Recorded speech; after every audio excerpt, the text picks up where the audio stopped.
बात्या मोन्थाकु नहीं गंजाम जिला प्रशासन तत्पर। आसंताकाली मध्यरात्रि रे काकीनाडाठारे हेबो लैंडफॉल। आसुची बात्या मोन्था, एथिपई सजाग राज्य सरकार। बात्या आंध्र प्रदेश रे लैंडफॉल करबाकु थिबा बेले दक्षिण ओडिशा रे एहार प्रभाव पड़िबा आशंका करिछि पाणीपाग केन्द्र। दक्षिण ओडिशार प्रमुख जिला गंजाम उपरे समस्तक नजर रहिछि। पूर्वरु अनेक बात्यार सम्मुखीन होइछि एही जिला। तेणु एही जिला प्रति राज्य सरकार नजर रही। पूर्वर प्रशासनिक अधिकारी छुट्टी बातिल करथिबा बेले आसंता 30 तारिख पर्यंत स्कूल छुट्टी घोषणा करा जायछि। दक्षिण ओडिशार सबुठु बड़ डाक्तरखाना एमकेसीजी को सजाग रखा जायछि। उपांत ब्लॉक गुड़िकरे गर्भवती महिला को आवश्यक स्थले स्थानांतर करा जायछि। एथिपई जिला प्रशासन पदक्षेप ग्रहण करिथिबा जिलापाल सूचना दैछन्ति। सेहीपरि ब्रह्मपुर सहरतली अंचल जलबंदी समस्या ब्रह्मपुर सहरतली अंचल जलबंदी समस्या रहिथिबा अंचलगुड़िकरे वर्षा हेले तार किभଳି समाधान करा जाई परिबो जिलापाल ओ बीएमसी कमिशनर स्थिति अनुध्यान करिसंती। अधिक वर्षा हेले धान फसल क्षति हेबार संभावना थिबा बेले समस्ते सजाग रहिबाकू जिला प्रशासन कहिसंती। वर्तमान मोन्थार गति घंटा प्रति 18 रु 20 किलोमीटर बेगरे स्थलभाग आड़कू गति करुछि। लैंडफॉल समय 90 रु 100 किलोमीटर रहिबो बोली पाणीपाग विभाग आकलन करिछि। जहाँ फल आसंताकाली दक्षिण ओडिशार 8टी जिल्लारे प्रबलरु अति प्रबल वर्षा हेबो बोली पाणीपाग विभाग निर्देशिका कहिसंती। जहाँ फल आसंताकाली दक्षिण ओडिशार 8टी जिल्लारे प्रबलरु अति प्रबल वर्षा हेबो बोली पाणीपाग विभाग निर्देशिका कहिसंती। वर्तमान साइक्लोनिक स्टॉर्म बात्या मोन्था दक्षिण पश्चिम एवं संलग्न पश्चिम केंद्रीय बंगोपसागर रही जोटा कि गत 6 घंटा 17 किलोमीटर पर आवर रे गति करुछि। वर्तमान गोपालपुर ठारू 720 किलोमीटर दक्षिण रे रही। यह उत्तर उत्तर पश्चिम दिगरे गति करी 28 अक्टोबर सकाळ सुधा गोटे भयंकर बात्या किंबा सीवियर साइक्लोनिक स्टॉर्म रे परिणत होबार संभावना रही।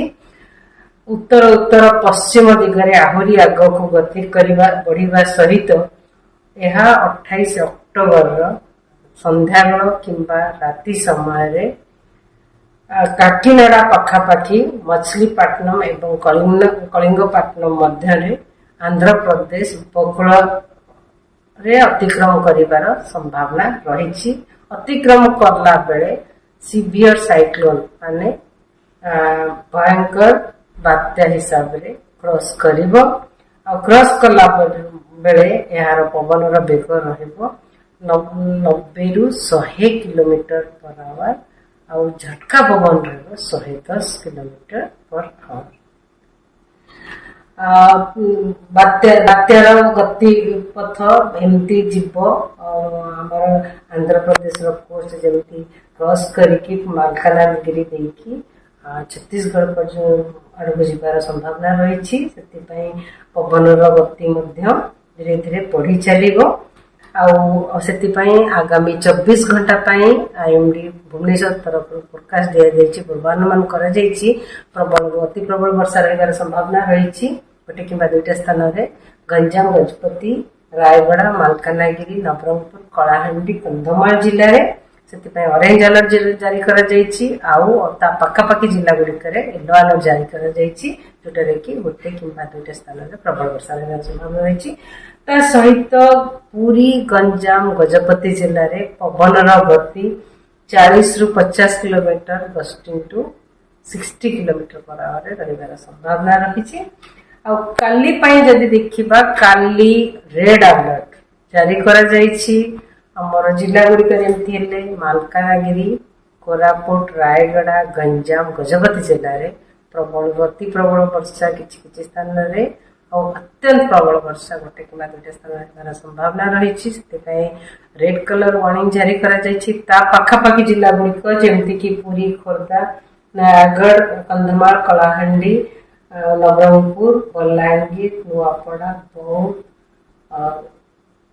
नुआपड़ा जिले में बरगढ़ जिले में प्रबल अति प्रबल वर्षा होगार संभावना रही सहित अलग जिला गुड़िक येलो वार्निंग जारी कर जोटा कि गोटे कि दुटा स्थान में प्रबल वर्षा होगार संभावना रही विंड वार्निंग पवन भी स्ट्रॉन्ग पवन रहा रेड कलर वार्निंग जारी कर जोटा कि पवन गति 60 ରୁ 70 किलोमीटर पर आवर और झटका पवन गति 80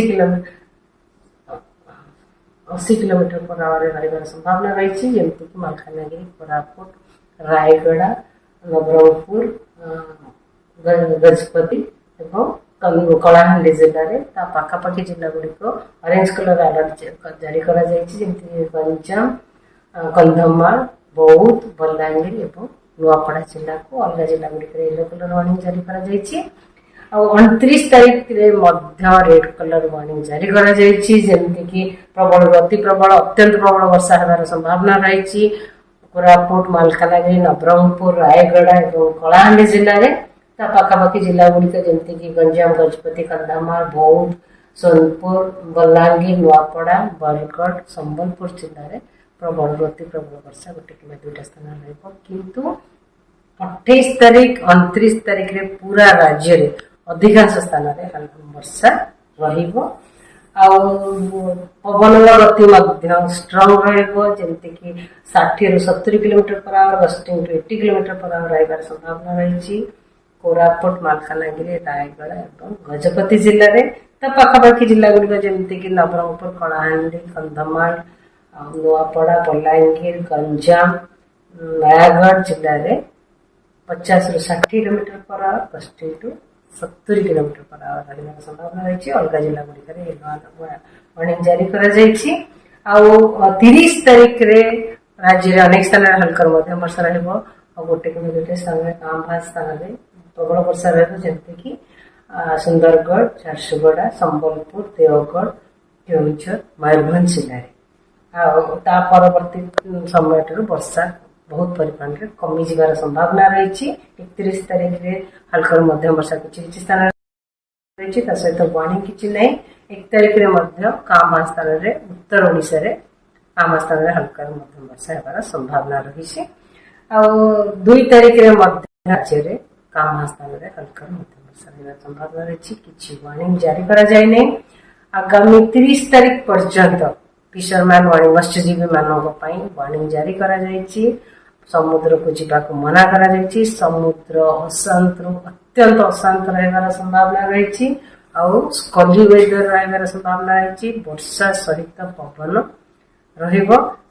total fishing activity suspended port warning भी दि जाइए पोर्ट वार्निंग दि जाइए डिस्टेंट वार्निंग नंबर 2 सबू पोर्ट इश्यू कर धन्यवाद।